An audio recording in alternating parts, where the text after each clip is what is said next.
கன்னியாகுமரி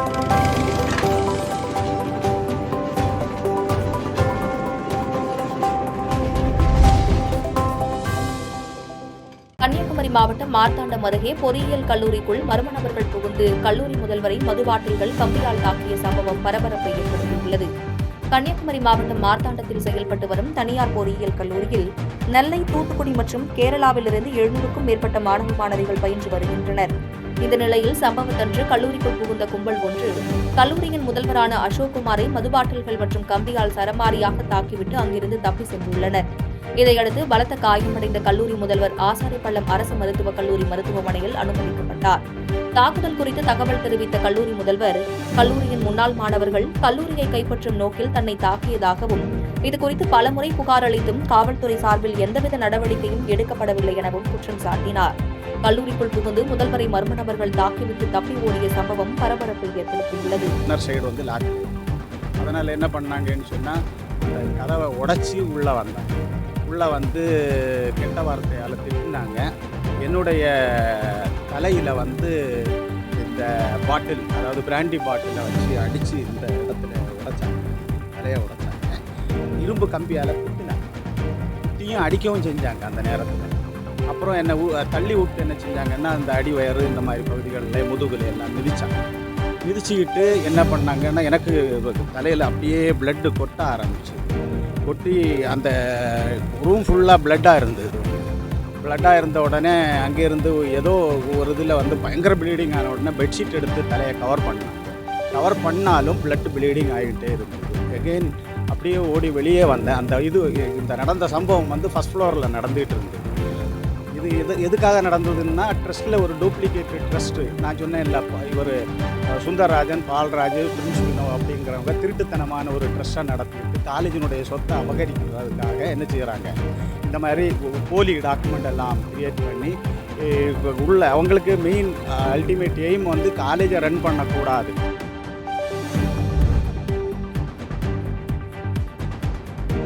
திருவண்ணாமலை அருகே பிரசித்தி பெற்ற பார்த்தசாரதி பெருமாள் கோவிலில் வைகுண்ட ஏகாதசி பெருவிழாவில் சொர்க்கவாசல் வழியாக சுவாமி சிலைகள் வெளியே கொண்டு வரப்படாததால் பக்தர்கள் ஏமாற்றமடைந்தனர். திருவண்ணாமலை மாவட்டம் செங்கம் பகுதியில் மிகவும் பழமை வாய்ந்த பிரசித்தி பெற்ற ருக்மணி சத்யபாமா வேணுகோபால பார்த்தசாரதி திருக்கோவிலில் வைகுண்ட ஏகாதசி விழாவை ஒட்டி மூலவருக்கு சிறப்பு அபிஷேக ஆராதனைகள் மற்றும் உற்சவர் சிறப்பு அலங்காரமும் நடைபெற்றது. ஆண்டுதோறும் வைகுண்ட ஏகாதசி விழாவில் சொர்க்கவாசல் திறப்பு நிகழ்விற்காக செங்கம் மற்றும் அதனை சுற்றியுள்ள பல்வேறு கிராமங்களில் இருந்து ஆயிரக்கணக்கான பக்தர்கள் கலந்து கொண்டு சொர்க்கவாசல் திறப்பு நிகழ்ச்சியை கோவிந்தா முழக்கத்துடன் தரிசனம் செய்வது வழக்கம். அதன்படி இந்த ஆண்டு வைகுண்ட ஏகாதசியை ஒட்டி சொர்க்கவாசல் திறப்பு நிகழ்ச்சி நடைபெறும் என எதிர்பார்த்து அதிகாலை முதலே பக்தர்கள் காத்திருந்தனர். ஆனால் சொர்க்கவாசல் திறக்கப்பட்டும் உற்சவர் மூர்த்திகள் சொர்க்கவாசல் வழியாக வெளியே வராததால் ஏமாற்றமடைந்தனர். ஆண்டுதோறும் வெகு விமர்சையாக நடைபெறும் சொர்க்கவாசல் திறப்பு விழா இந்த ஆண்டு நடைபெறாததால் செங்கம் சுற்றுவட்டார பகுதிகளைச் சேர்ந்த ஆயிரக்கணக்கான பக்தர்கள் ஏமாற்றத்துடன் திரும்பி சென்றனர்.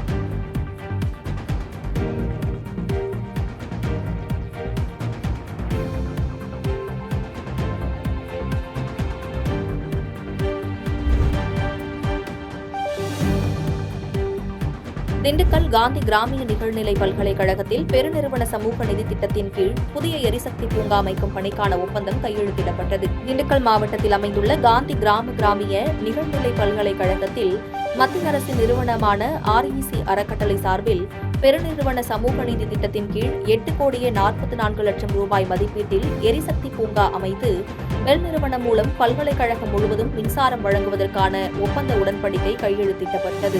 இத்திட்டம் குறித்து மத்திய அரசின் REC அலுவல் சாரா இயக்குநர் நாராயண திருப்பதி தெரிவிக்கையில், மத்திய காந்தி கிராமிய நிகழ்நிலை பல்கலைக்கழகத்தில் அமைக்கப்பட உள்ள இந்த சூரிய ஒளி மின் உற்பத்தி பூங்காவினால் பல்கலைக்கழகத்தில் மாதம் 10 லட்சம் ரூபாய் அளவிற்கு மின்கட்டணம் சேமிக்கப்படும் என தெரிவித்தார். மதுரை காமராஜர் பல்கலைக்கழகத்தில் சூரிய ஒளி சக்தி மூலம் மின்சாரம் தயார் செய்து இயங்கிக் கொண்டிருப்பது போல சென்னை அண்ணா பல்கலைக்கழகத்திலும் இதனை நடைமுறைப்படுத்த வேண்டும் என பேச்சுவார்த்தை நடைபெற்று வருவதாக கூறினார்.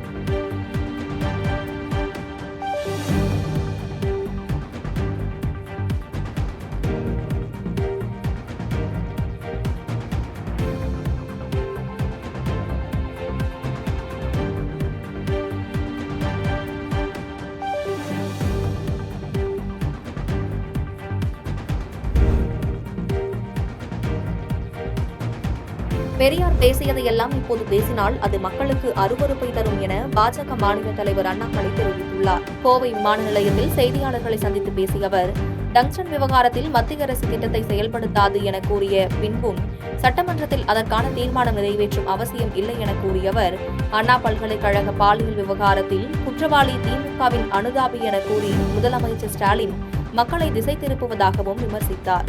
டங்ஸ்டன் விவகாரத்தில் மூத்த அமைச்சர்களை மதுரைக்கு அனுப்பி மக்களோடு பேச்சுவார்த்தை நடத்தியிருந்தால் மாபெரும் ஊர்வலம் நடைபெற்றிருக்காது எனவும் கூறினார். மேலும் பெரியார் குறித்து நாம் தமிழர் கட்சித் தலைவர் சீமான் பேசியதற்கான ஆவணங்கள் தன்னிடம் உள்ளதாக கூறியவர், சீமானிடம் விசாரணைக்காக காவல்துறையினர் வந்தால் பெரியார் பேசியதற்கான ஆவணங்களை வழங்கவும் தயாராக உள்ளதாகவும் கூறினார். தொடர்ந்து செய்தியாளர்களின் கேள்விக்கு பதிலளித்த அவர், யுஜிசி விவகாரத்தை பொறுத்தவரை பிப்ரவரி 5ஆம் தேதி வரை கருத்துக்களை தெரிவிக்க மாநிலங்களுக்கு அறிவுறுத்தப்பட்டுள்ளதாக கூறியவர், புதிய யுஜிசி விதிமுறைகளின் மூலம் பேராசிரியர்களின் பணி உயர்வுக்கான நெட் தேர்வு வேண்டாம் என கூறப்பட்டுள்ளதாகவும் தெரிவித்தார். முதலமைச்சர் அவர்கள் பொய் சொன்னால் அது பிரச்சனையாக முடிந்துவிடும் என்பதற்காக கட்சியினுடைய அனுதாபின்னு ஒரு வார்த்தையை போட்டு தப்பிச்சுக்க பார்க்குறாரு. கட்சியினுடைய அனுதாபின்னு சொன்னால் நாளைக்கு தலைவர்னு வந்தாலும் கட்சியில் இருந்தாங்க, பொறுப்பில் இருந்தாங்கன்னு சொன்னாலும் தப்பிச்சுக்கலாம். கட்சிக்கு சம்பந்தம் இல்லை என்பதற்காக தமிழக மக்களை திசை திருப்புவதற்காக முதலமைச்சர் அவர்கள் இன்னைக்கு பாதி கிணத்தை தாண்டி வந்திருக்கார். அனுதாபி என்கின்ற வார்த்தையை பயன்படுத்தியிருக்கிறார். அதோடு நான் நிற்க போது இல்லைங்கண்ணா, ஒரு வழக்கும் பாருங்க, மாநில அரசு எப்படியெல்லாம் பொய் சொல்லி மாட்டிக்கிறாங்க. அண்ணா நகர் வழக்கு, அந்த சகோதரி மீது பாலியல் வன்கொடுமை சுப்ரீம் கோர்ட்டில் ஸ்பெஷல் எஸ்ஐடி போடுறாங்க. உச்சநீதிமன்றம் போவதற்கு முன்பு தமிழக அரசு கொடுத்துருக்கக்கூடிய செய்திக்குறிப்பு நல்லா பாருங்கள். அந்த இன்ஸ்பெக்டர் எந்த தப்பும் பண்ணல, நாங்கள் விசாரித்தோம், அதனால் யார் மீதும் நாங்கள் நடவடிக்கை எடுக்கப் போவது இல்லைன்னு செய்திக்குறிப்பில் இருக்குது. ஆனால் இன்றைக்கி எஸ்ஐடி பார்த்தீங்கன்னா அந்த சம்மந்தப்பட்ட அதிகாரி ஒருத்தரை கைது பண்ணியிருக்காங்க. அவங்க அந்த சகோதரியினுடைய தாய்மாரை அடித்தாங்க அப்படின்னு சொல்கிறாங்க. அப்படி என்றால் எப்படி மாநில அரசே ஒரு செய்திக்குறிப்பு பொய்யாக கொடுக்க முடியும்?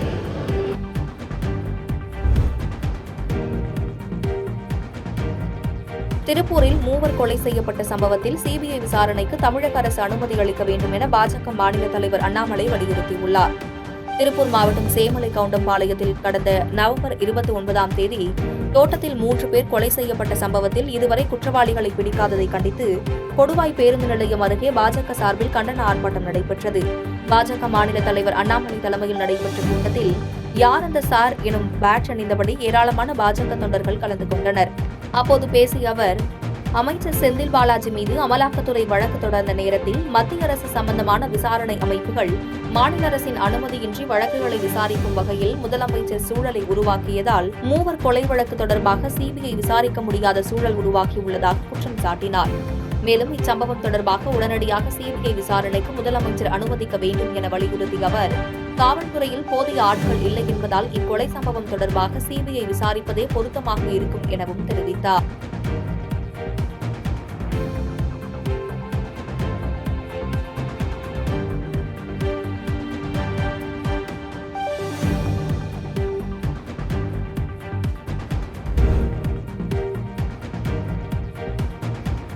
சென்னை பெருநகர மாநகராட்சி சார்பில் தமிழர் திருநாள் சமத்துவ பொங்கல் திருவிழா கொண்டாடப்பட்டது. சென்னை பெருங்குடி மாநகராட்சி 14வது மண்டலில் தமிழர் திருநாள் சமத்துவ பொங்கல் விழா நடைபெற்றது. இவ்விழாவில் சென்னை மேயர் பிரியா, துணை மேயர் மகேஷ்குமார் மற்றும் மண்டலின் அரசு அதிகாரிகளும் கலந்து கொண்டனர். விழாவில் கரும்பு பொங்கல் வைத்து முதலில் சூரிய பகவானுக்கு வழிபாடு நடத்தப்பட்டது. பின்னர் விளையாட்டுப் போட்டிகள் நடைபெற்றது. போட்டியில் கலந்து கொண்டு வெற்றி பெற்ற அனைவருக்கும் பரிசுகளை மேயர், துணை மேயர் வழங்கினர். இதனைத் தொடர்ந்து செய்தியாளர்களை சந்தித்த மாநகராட்சி மேயர் பிரியா, போகி பண்டிகையின் போது பழையன கழிதலும் புதியன புகுதலும் என கொண்டாடும் போது பிளாஸ்டிக் கழிவுகளை பயன்படுத்தாமல் டயர்களை எரிக்காத வகையில் விழிப்புணர்வுடன் இருக்க வேண்டும் என கூறினார். மேலும் மடிப்பாக்கம் பகுதியில் சாலை மழைநீர் வடிகால் பணிகள் நடைபெறுவதாகவும் 2025ஆம் ஆண்டு பருவமழைக்குள் பணிகள் முடிக்கப்படும் எனவும் கூறினார். அதேபோல் பொங்கலுக்கு முன்னாடி போகி ஒவ்வொரு ஆண்டும் நம்ம கொண்டாடி வருகிறோம். ஸோ போகி அன்று பழையன கழிதலும் புதியன புகுதலும் என்ற வகையில் அந்த நாளை கொண்டாடுகிறோம். போகி அன்னைக்கு பொதுமக்கள் அனைவருமே பாதுகாப்பான ஒரு நிலையில் அந்த பண்டிகையை கொண்டாடுமாறு கேட்டுக்கொள்கிறேன். அதே போல் நீங்கள் போகி கொண்டாடும் பொழுது எந்த ஒரு பிளாஸ்டிக் கழிவுகளும் அதில் எரிக்காத வண்ணம் மாதிரி இருக்குமாறு கேட்டுக்கொள்கிறேன்.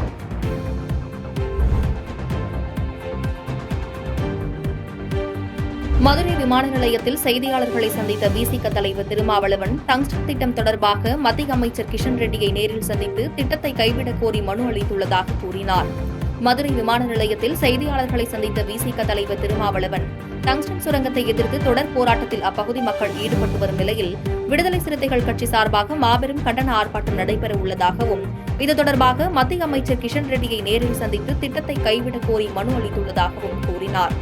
மேலும் சீமான் பேச்சுக்கு அண்ணாமலை ஆதரிப்பது போல் உள்ளது குறித்த கேள்விக்கு பதிலளித்த அவர், அண்ணாமலை ஆதரிக்கிறார் என்றார், அவர் பேசுகிற அரசியலை சீமான் புரிந்து கொள்ள வேண்டும் என்று கூறினார். தமிழை பெரியார் இழிவுபடுத்துவதாக சீமான் சொன்னது குறித்த கேள்விக்கு பதிலளித்த அவர், பெரியார் சொன்னதை தவறாக திரித்து பேசுகிறார்கள் எனவும் அவரின் தியாகத்தை கொச்சைப்படுத்துகிறார்கள் எனவும் அது ஏற்புடையதில்லை என கூறினார். டங்ஸ்டன் சுரங்கத்தை எதிர்த்து அனைத்து அரசியல் கட்சிகளும் இந்திய ஒன்றிய அரசுக்கு அந்த திட்டத்தை கைவிட வேண்டும் என கோரிக்கை விடுத்துள்ளன. அந்த பகுதியை சார்ந்த பொதுமக்கள் தொடர் போராட்டத்தில் ஈடுபட்டு வருகின்றனர். இன்றைக்கு விடுதலை சிறுத்தைகள் கட்சியின் சார்பில் மாபெரும் கண்டன போராட்டம் ஆர்ப்பாட்டம் நடைபெற உள்ளது.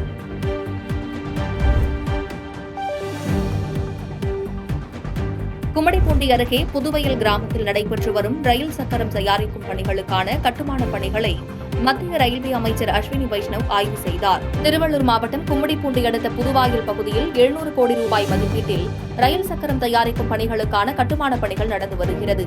அதனை மத்திய அமைச்சர் அஸ்வினி வைஷ்ணவ் ஆய்வு செய்தார். அப்போது அதிகாரிகளிடம் பணிகள் நடந்து வருவது குறித்தும் கேட்டறிந்தார். பின்னர் செய்தியாளர்களை சந்தித்த அவர், இங்கு தயாரிக்கப்படும் 80,000 சக்கரங்கள் இந்திய ரயில்வேயில் பயன்படுத்தப்பட்டு மீதமுள்ள சக்கரங்கள் உலக நாடுகளுக்கு ஏற்றுமதி செய்யப்படும் எனவும், வந்தே பாரத் உள்ளிட்ட அதிவேக ரயில்களுக்கு அழுத்தங்களை தாங்கக்கூடிய சக்கரங்கள் உள்நாட்டிலேயே தயாரிக்கப்படுவதாகவும் பெருமிதம் தெரிவித்தார். மேலும் அடுத்த ஆண்டு மார்ச் மாதம் இந்த ரயில் சக்கரங்கள் பயன்பாட்டுக்கு வரும் என தெரிவித்தார்.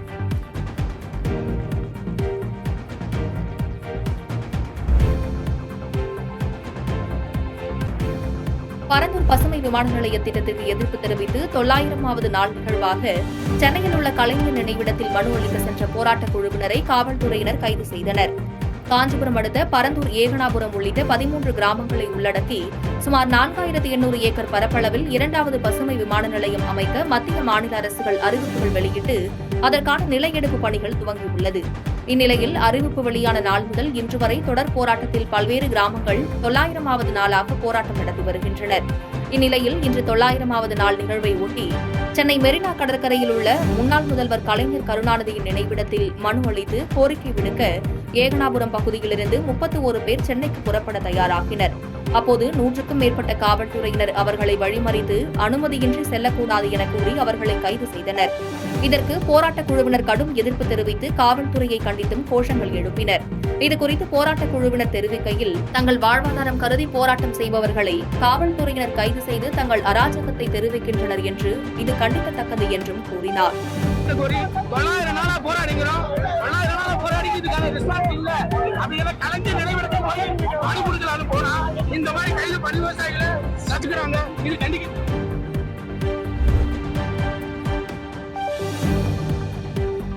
கம்பம் பேருந்து நிலையம் பராமரிப்பு பணிகள் நீண்ட நாட்களாக நடைபெற்று வருவதால் மக்கள் மிகவும் சிரமத்துக்கு ஆளாகி வருகின்றனர். தேனி மாவட்டம் கம்பம் பேருந்து நிலையம் 18 ஆண்டுகள் நிறைவடைந்து பராமரிப்பு மற்றும் மேம்படுத்துதல் பணிகள் நடந்து வருகிறது. பணிகள் தொடங்கி பல நாட்கள் ஆகியும் இதுவரை முடிவடையாமல் இருப்பதால் மக்கள் மிகவும் சிரமத்திற்கு ஆளாகி வருகின்றனர். அதேபோல் பேருந்துகளை சாலைகளிலும் நிறுத்தி பயணிகளை ஏற்றி இறக்குவதால் போக்குவரத்து நெரிசல் ஏற்பட்டு வருகிறது. எனவே மிக விரைவாக பேருந்து நிலைய பணியை முடித்து மக்கள் பயன்பாட்டிற்கு கொண்டு வர வேண்டும் என்று பொதுமக்கள் கோரிக்கை விடுத்துள்ளனர்.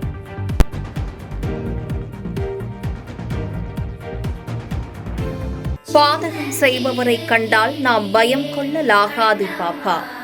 மோதி மிதித்து விடு பாப்பா, அவர் முகத்தில் உமிழ்ந்து விடு பாப்பா. அண்மை செய்திகளை உடனுக்குடன் தெரிந்து கொள்ள இணைந்திருங்கள் எம் நாடு தொலைக்காட்சியுடன்.